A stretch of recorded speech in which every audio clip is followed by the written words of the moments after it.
Okay, in this video we shall see the frequency response of CS amplifier. So this is the CS amplifier what we considered earlier. So now this is R1, R2 representing the biasing. RD is used to give the required VDS for this MOSFET, and of course this is coupling capacitor. This is the input source. There is a R signal associated with this source. Now this is the MOSFET what we have considered, NMOS transistor, and the substrate is P substrate. This is going to have a source, drain and gate. Here we are considering there is a overlap. Okay, there is a lateral diffusion of the N plus diffusion underneath the gate. Here this is the drain diffusion happening underneath the gate, which will result in some overlap area. This overlap area will result in some capacitance between gate and source and gate and drain. That's what is this gate and drain and gate and source. So there's a capacitance. Why there's a capacitance is it's because you have a metal oxide semiconductor. So this will result in a capacitor. That's what is the capacitance you have. So this is CGSO, CGDO, which will be specified in farad per meter. So it will not be the exact farads, because this quantity is specified as farad per meter. If you want to exactly get the capacitance in terms of farad, you have to multiply this dimension, which is nothing but the width of the MOSFET. So why you have to multiply width of the MOSFET is, or why it should be, why it is given in terms of farad per meter is, because the parallel plate capacitance is given by epsilon area divided by T, where epsilon is the dielectric constant. This is the area associated with that capacitor. In this area we have, this is the length and this is the width of the overlap area. So this width, whatever we're considering, is also the width of the transistor. That's why W overlap is equal to W of the transistor, whereas L overlap is not in our hand, so it will be decided by the foundry people. So that's why what they group is, they actually group this epsilon, L overlap and T together, and this will become farad per meter dimension, farad per meter specification. To get the actual capacitance in terms of farad, we have to multiply this farad per meter quantity with the dimension of the MOSFET, which is W overlap. So then we'll get this in terms of farad. So this will be specified in terms of farad when we multiply the CGDO by the width of the transistor. So now since we want to write the frequency response of CS amplifier across all the frequencies, previously you might have seen that this is how we wrote the small signal model. So this was the small signal model at midband frequency. So when I say midband frequency, this XC will be offering very less resistance. That's why we shorted this. We didn't write any CC at all. But while analyzing the frequency response of this from very low frequency to very high frequency, I have to consider this CC also, as well as CGDO, CGSO. So let us write the small signal model including all capacitors and resistors as it is. So now this will become like, okay, this is your VS, this is R signal, and you have your CC here. This is R1, and of course this will become R2. They will become parallel, R1, R2, and this is gate, this is CC, and you have a CGSO here, and you have drain here. Between drain and source you have GM into VGS, and you have RD coming here, and of course this CGDO will also come here. So this is CGDO. So this is your V0. So this is drain, this is source. You can see compared to earlier, so we have considered one R signal associated with the source, and this capacitor is still retained, CC, coupling capacitor, and CGSO is the new capacitance we are considering because of that parasitics, and CGDO is not between drain and source, it's actually between this and this. Sorry. This is CGDO. As the name itself indicates, it is between gate and drain. So this is not that. Fine. So now let us proceed. So when you have something like this overlapping, as we discussed in one of the video, this will be divided, or this will be split into a capacitors on this side and this side. So I'll be replacing this capacitor one by C1 and other one by C2 here. So we have discussed already in the Miller's theorem, C1 is given by CGDO into 1 plus AV magnitude, and C2 will be CGDO into 1 plus 1 over AV magnitude. So this is what is, this capacitance will be split into, on the input side is C1 this magnitude, and the output side is this magnitude. So we will have, let me rewrite that circuit diagram with that splitting. So now this is our signal CC. I'll just merge R1 R2 and write it as R in. I will write this C1 and CG, this is C1, CGSO, this is gate, and drain you have, there is a GM into VGS, and you have a capacitor C2, and you have a resistor RD, this is V0, this is grounded, this is R signal, this is VS, CC, so on so. So what is C1? C1 and C2 we have already written. So since C1 and C2 are in parallel, so you can replace this by a single capacitor, which is C in, which is equal to C1 plus CGSO, which is nothing but CGDO into 1 plus AV plus CGSO. Now at lower frequencies, this will dominate, because we know that XC is nothing but 1 over 2 pi F into CC. When the frequency is less, XC is far greater than R signal. When frequency is more, XC is far less than R signal. So between these two, we shall consider, either we have to consider this or this when the frequency is more or less. So here we have these two parameters, okay, this R and C coming in series. I need to consider only one of them depending on the frequency. Now here you have R in and C in. So again, at very low frequency, XC offered by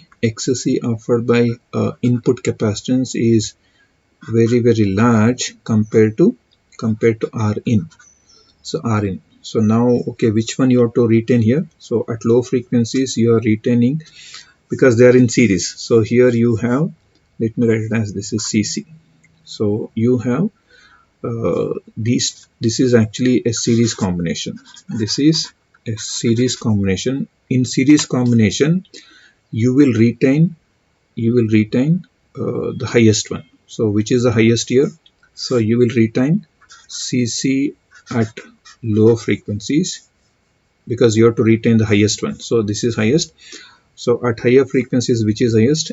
R signal is highest. So you retain R signal at high frequencies. So coming to this, at low frequencies, so this is actually a series parallel combination. So this is a parallel combination. In parallel combination, whichever is least I have to consider. So when this is far greater than this, so I have to consider at low frequency, I will consider only R in, because when you are having something in parallel, so the least has to be considered. Again, for higher frequency, what is this? XC in. XC in is far less than R in, since it's a parallel combination. So at very high frequency, whichever is least, so here whichever is highest you are considering, for series, whichever is least you are considering for parallel combination. So when you have a very high frequency, which is least, the least one is XC in, so you consider C in. I hope you got this. We actually have a selection between this and this, and this C in, depending on the frequency of operation. So at low frequency, so what is the equivalent circuit? So equivalent circuit, as we know that at low frequency you are considering only CC. So R signal is not considered. So this is CC, because we have to select between these two. So at low frequency you are considering out of these two CC, and at low frequency you are considering R in, because R in is least at that point. So you are considering R in here. This is R in. And of course, there is no question of selection and rejection here. So you consider both of them. This, what you can do is, this you can replace it by a current source. This you can replace, a voltage source having a magnitude GM VGS into RD. So that RD will come here in series, and this is your C2. This is C2. This is V0. So this is actually Vs. This is VGS plus minus.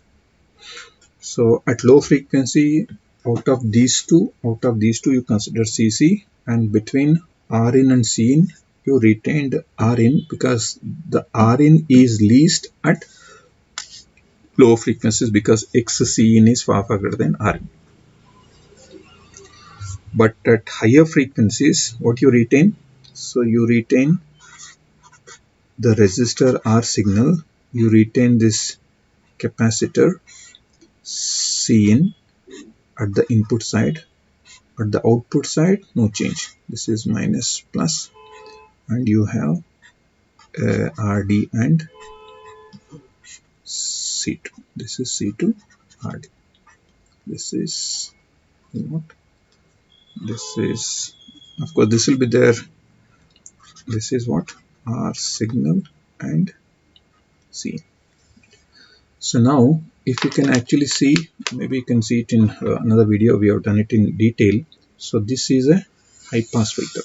This is a high pass filter having a cutoff frequency. Let me write it as FC1, which is equal to 1 over 2 pi R in and CC. And this is a low pass filter. Let me say it as 1. This is a low pass filter. Now its cutoff frequency, let us take it as FC2 is equal to 1 over 2 pi RD into C2. So we have another low pass filter here. This is another low pass filter 2. Let us take its cutoff frequency as FC3, which is now equal to 1 over 2 pi R signal into C. So these are the three filters that will be visible in this amplifier. So this amplifier will actually result in these three filters over the entire frequency range, from very low frequency to very high frequency. Suppose if you want to write their frequency responses, maybe let us just take a typical example and then try to find out what is the frequency, cutoff frequency of this, cutoff frequency of this, and cutoff frequency of this. So regarding cutoff frequency, maybe you can watch any of my other videos on filters. You'll get to know what is this cutoff frequency means. So this is a frequency where the power is half compared to the maximum in the passband. So now let us take a specific example and try to find out what is the bandwidth and how does the frequency response of this will look like. So let us take an example which has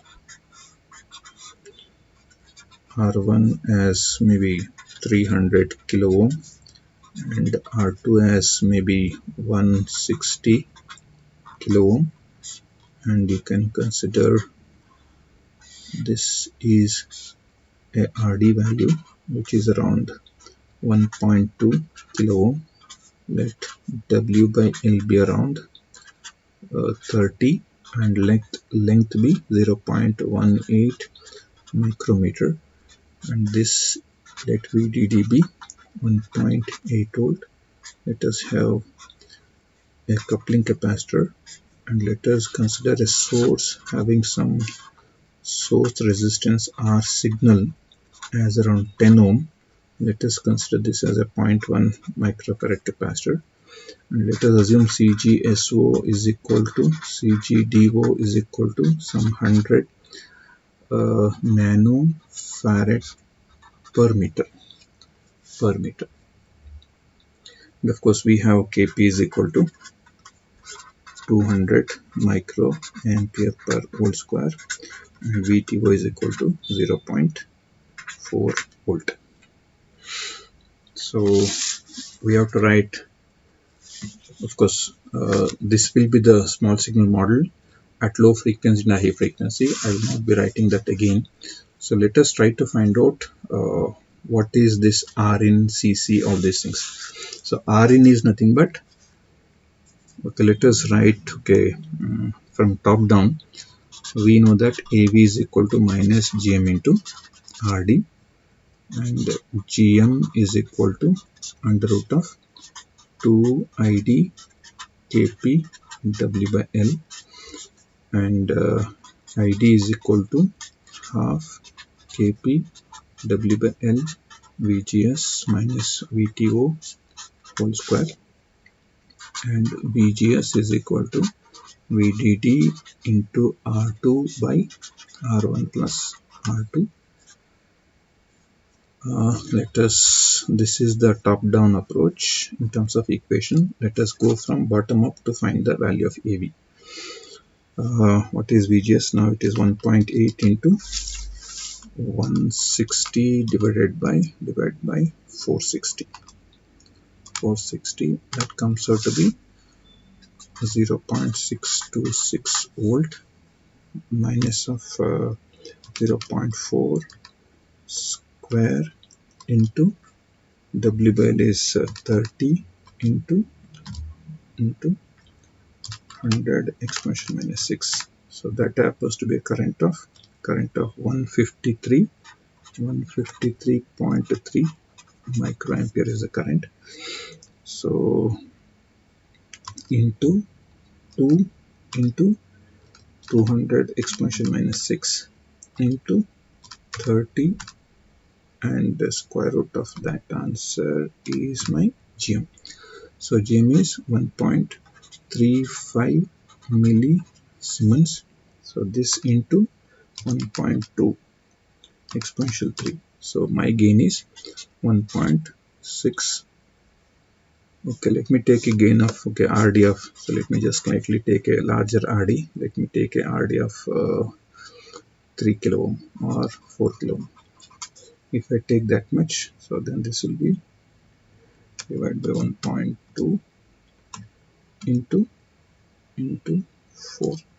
So I have a gain of 5.42 minus 5.42. So this is the values of this. So we have intentionally taken a bit larger value of RD. So now, so that we can get a typical gain of around minus 5.42. So we have to find what is CGDO, CGSO. So CGSO is equal to 100 nanofarad per meter. So W by L is given as 30. W is now equal to 30 into length. So where length is 0.18 micrometer. So then this becomes 30 into 0.18. So it is 30 into 0.18. So it will be 5.4 micrometer.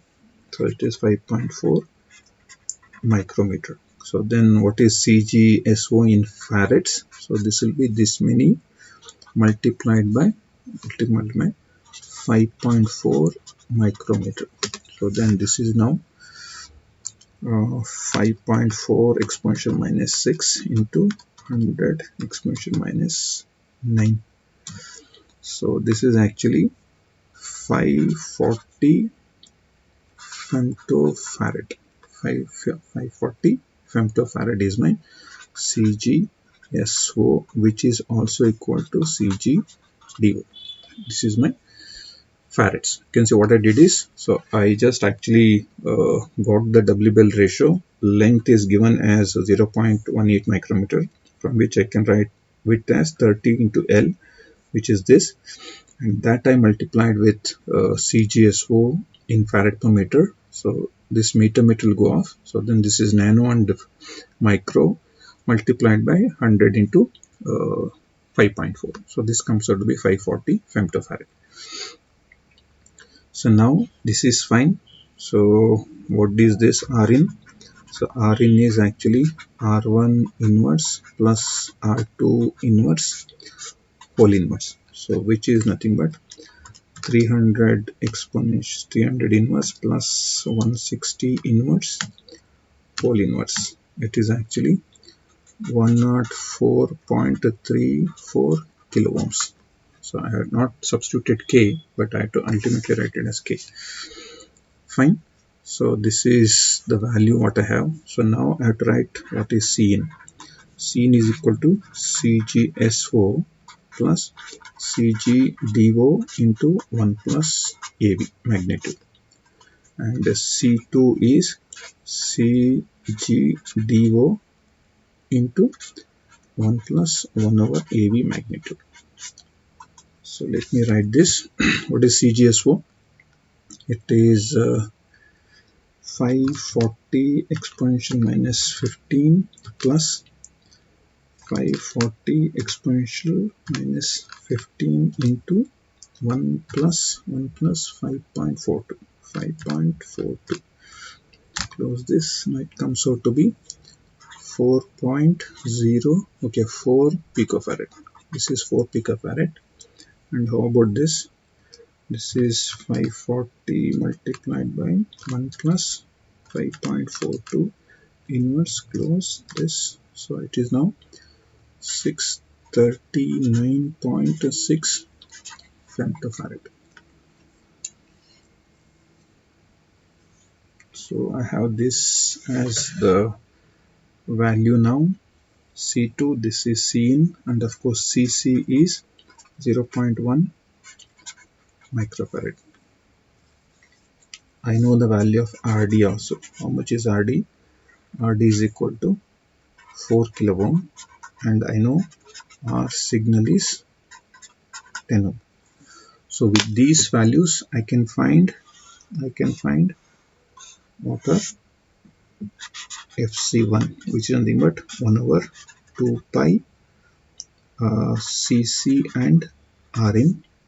FC2 is 1 over 2 pi Rd C2. FC3 is 1 over 2 pi R signal and Cn. That's what I write here. This is FC1, which is nothing but 1 over 2 pi Rin into Cc. FC2 is 2 pi Rd into C2.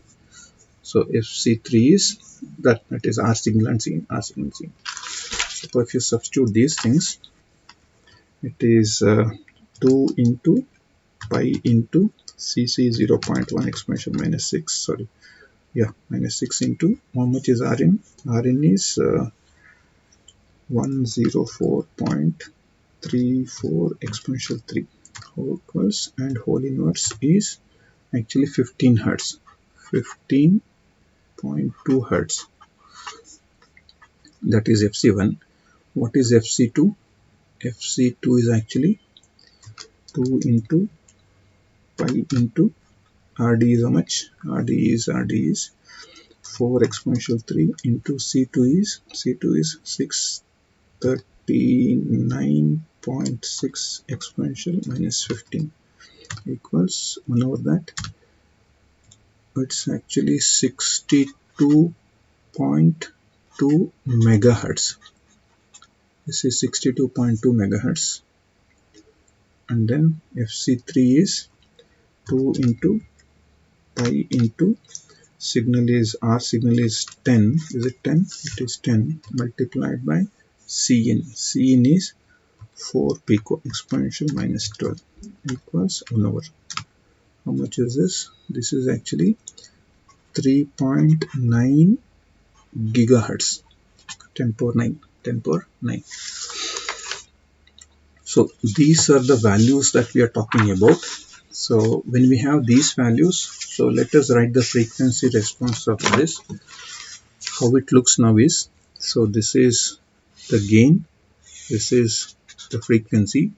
So initially you will have a high pass filter response, then it flattens, and then we have first low pass filter coming to picture, and then second low pass filter coming into picture.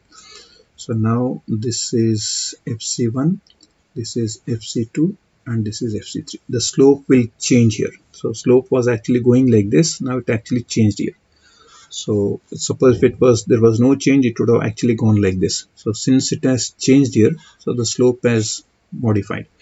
So this is FC1, FC2, FC3. This is 15 Hertz. This is 62.2 megahertz, and this is 3.9 gigahertz, and this is AV, whose gain is 5.42 magnitude. That is, AV magnitude is 5.42. This is actually the frequency of the frequency response of CS amplifier. In this, if you want to find the gain bandwidth product, actually this is the first cutoff frequency on the higher side. So bandwidth happens to be this. So if this is the bandwidth, so then what is gain? Gain is 5.42, bandwidth is 62.2 megahertz. So gain bandwidth product is this into this. So which happens to be 5.42 multiplied by 62.2 exponential 6.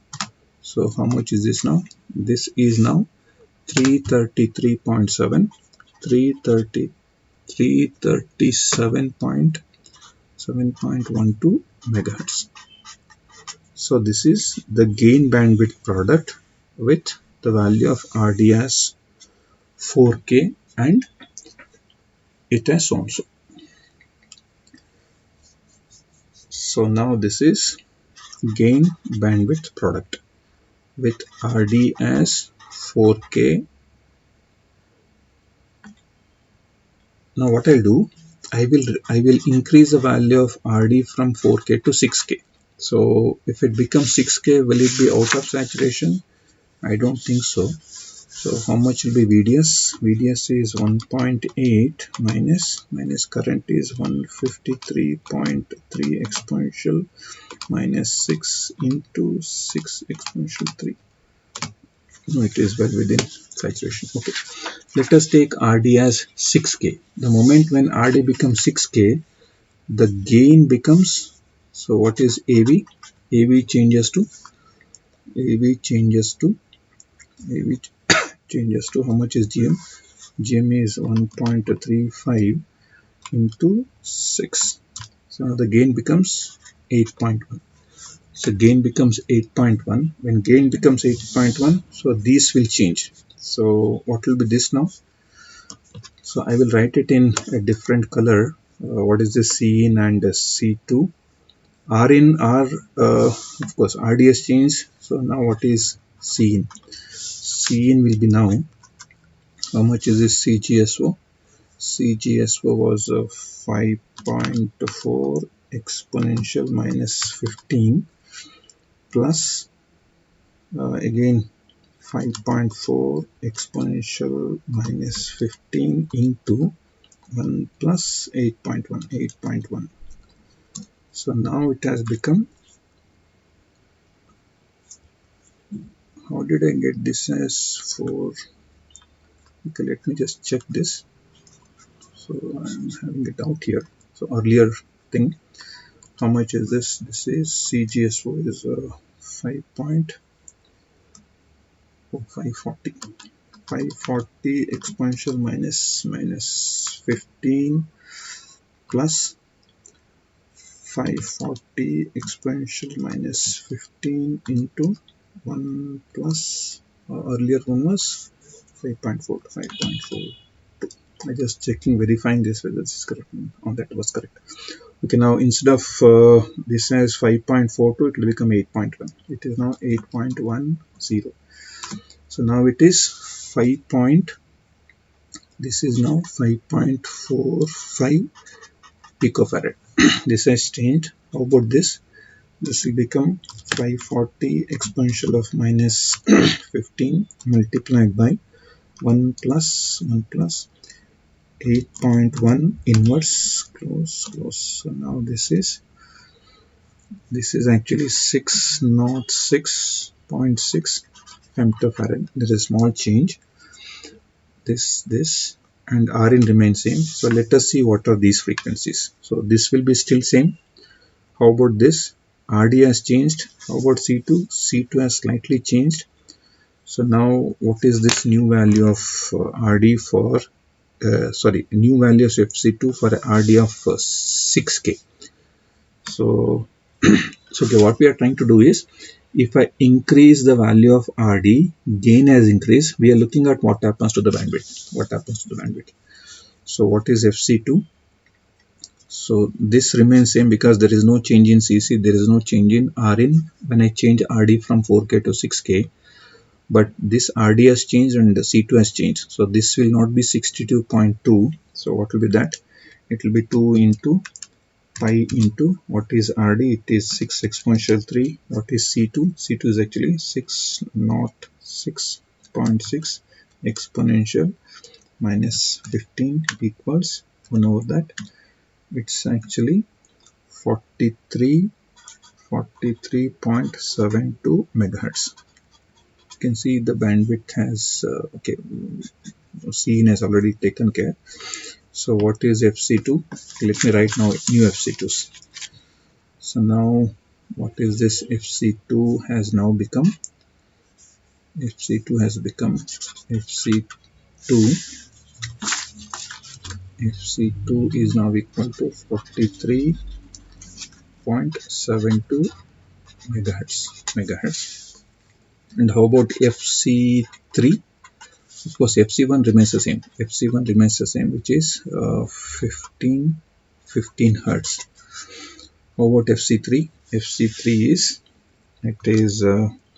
2 into pi into 10 into how much is this? It is 5.45 exponential minus 12. That is this. So it is now 2.92 gigahertz. It is 2.92 gigahertz. So from 3.9 it will become 2.9. From 62 it will become 43. You can see the change in the this will have. So you will have a gain of 8. Now it actually goes like this. So it actually, the gain increases to 8. But this FC2 will actually reduce. This FC2 will reduce now, and then this will also reduce. You can see now this is your FC2. FC1 remains the same. So FC1 almost remains the same. So these two are same.